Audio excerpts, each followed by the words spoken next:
இன்னைக்கு இந்த ஆட்சி பொறுப்பேற்ற பிறகு எல்லாம் ஊழல், டாஸ்மாக் ஊழல். தமிழகத்தில் சுமார் 6000 மதுபானம் டாஸ்மாக் கடை இருக்குது. 6000 டாஸ்மாக் கடையில ஒரு பாட்டில் 10 ரூபா அதிகமா கொடுத்து வாங்க வேணும். ஒரு நாளைக்கு 1.5 கோடி பாட்டில் விற்குது. முறைகேடாக சம்பாதித்து மேலிடத்துக்கு அனுப்பிச்சிருக்காங்க. மேலிட யாரு? குடும்பத்துக்கு அனுப்பிச்சிருக்காங்க. ஒரு மாசத்துக்கு எப்படி ஒரு செய்தியை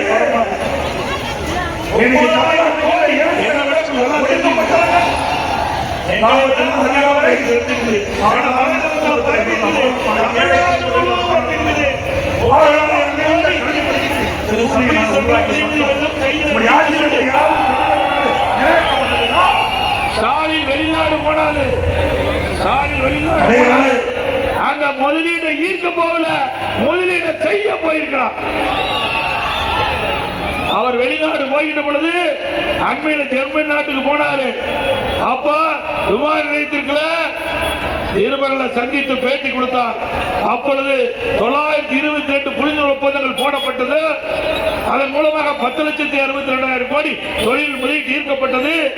அதனால சுமார் 32,81,000 பேருக்கு வேலை கிடைக்கப்பட்டது என்று ஒரு அறிவிப்பை வெளியிட்டு அதுல 77 புரிந்துணர்வு ஒப்பந்தங்கள் நிறைவேற்றப்பட்டதா சொல்லியிருக்கார். அதுல 77% புரிந்துணர்வு ஒப்பந்தங்கள் நிறைவேற்றப்பட்டு சொல்றார்.